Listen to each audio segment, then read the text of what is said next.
And so what is going on there is not the lack or the neglect of the importance of that moment, but that is the institution of this new covenant sacrifice that'll bring about this new era and the sending of the Spirit.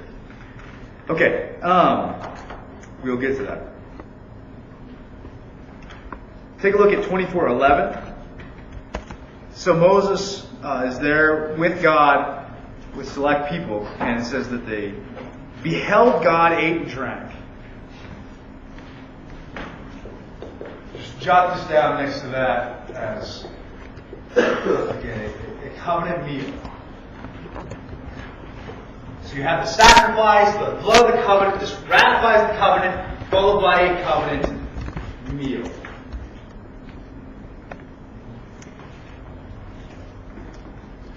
Let me pause. Any questions on anything so far? Zach? What does the CF stand for?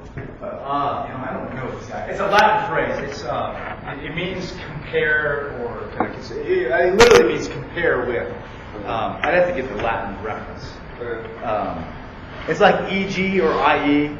The EG is Latin for, it's like exemplum something. It means, for example. IE is literally that is. Marcus Shook, i.e. excellent student. That it means that is. So they all yeah. Go ahead. I'm sorry. So CF means kind of for our purposes, see or compare or consider or take note of. Good. So the FGO came from Matthew then, but is that Matthew? Oh, that's Matthew. Yeah. Okay. Yeah. Okay. The only Latin abbreviations I think I'll ever use are probably CF, EG, or IE. Okay. Only because, they're customary in English writing. Authors will use this. So,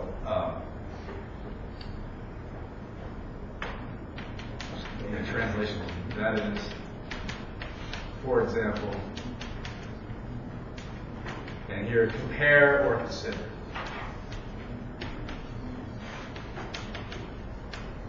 Usually, an author will use the CF for something like this.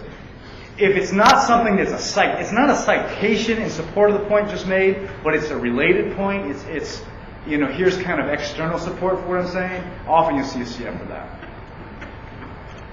Whereas if it's just a raw citation, there won't be any. It'll just be a citation, just with a footnote and boom. Okay. Any other questions beyond the limitations of my handwriting? Okay, let's take a look at the next section you have in Exodus. Is Moses goes up the mountains. If you look at into 24, he enters the cloud again. You see that? Don't think there is a physical reference, but don't. Okay, so there's fog. Okay, no, think. These are heavy symbolic terms of God's manifest and in some way physical presence. So something physical, yes, but move beyond that. It's not simply, hey, there's some fog in there. No, this is the Shekinah glory cloud, right? This is where God's glory dwells in some special way.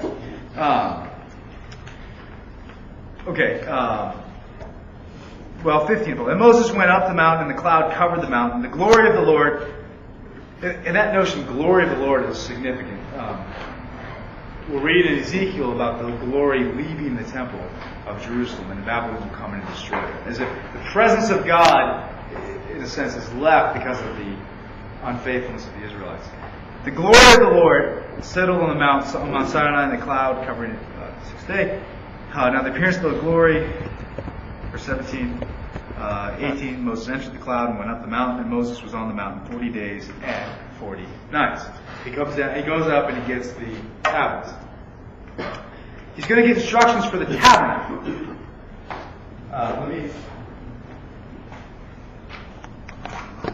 I want you to take note of 25:9. It says, "Come up.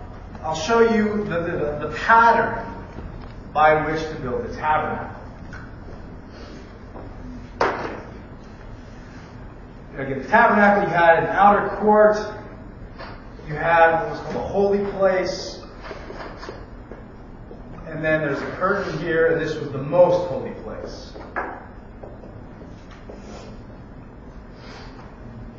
In here you have the Ark of the Covenant.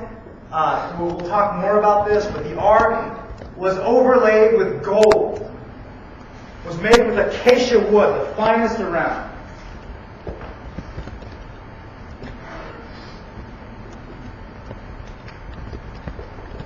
Acacia wood, thought to be the finest around. Inside the ark, three things. The Ten Commandments, a jar of manna, and Aaron's high priestly rod.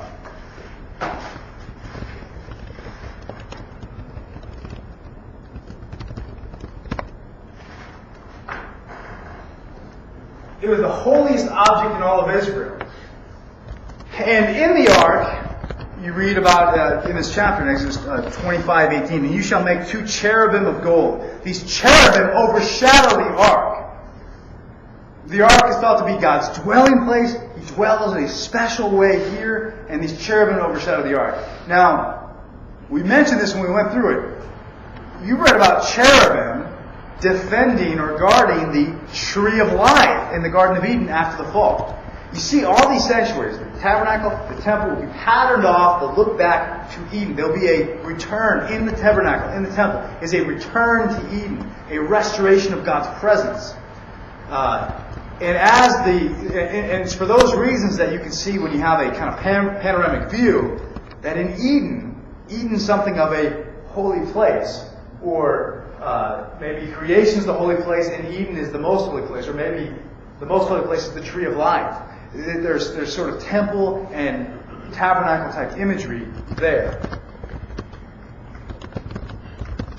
So for now, keep in mind what this meant. In effect, God's presence is there on Sinai. God is going to come down and go with them in the ark. God will come down and go with them in the ark. God's presence will go with them in the ark. So the great glory of God will now go with them.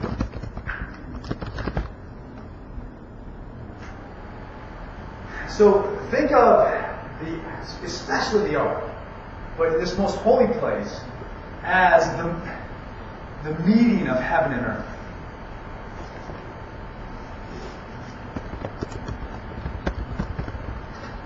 I referenced this Exodus 25:9 pattern. The way this will come to be read is that, so God shows them the pattern to build a tabernacle. Well, is it simply that Moses just doesn't know how to do it and he needs instructions? The later biblical writers will see much more in that. They'll see that the tabernacle, the earthly liturgy, participates in, shares in a heavenly liturgy, a heavenly worship. So when you turn to Revelation 4 and 5, for example, you read about the angels saying, "Holy, holy, holy." Same thing in Isaiah's vision, in Isaiah 6. And when you read the book of Revelation, you see tons of imagery from the tabernacle. In other words, what you were doing there, entering in God's presence, you are sharing in the worship of angels, the worship of all the saints in heaven, participating on earth in the heavenly liturgy. Why? Because in the most holy place is the union of heaven and earth. That's where God dwells with His people. And so when it comes time for the temple in Jerusalem, is it the highest mountain in all the earth? Well, no, not physically. But it's the theological capital of the world, because that's where heaven and earth meet. That's where God's presence dwells in a special way. That's the point. That's the point. So note this as this is the way the church will come to understand it. The tabernacle is a copy of a heavenly version. That the earthly liturgy participates in the heavenly liturgy.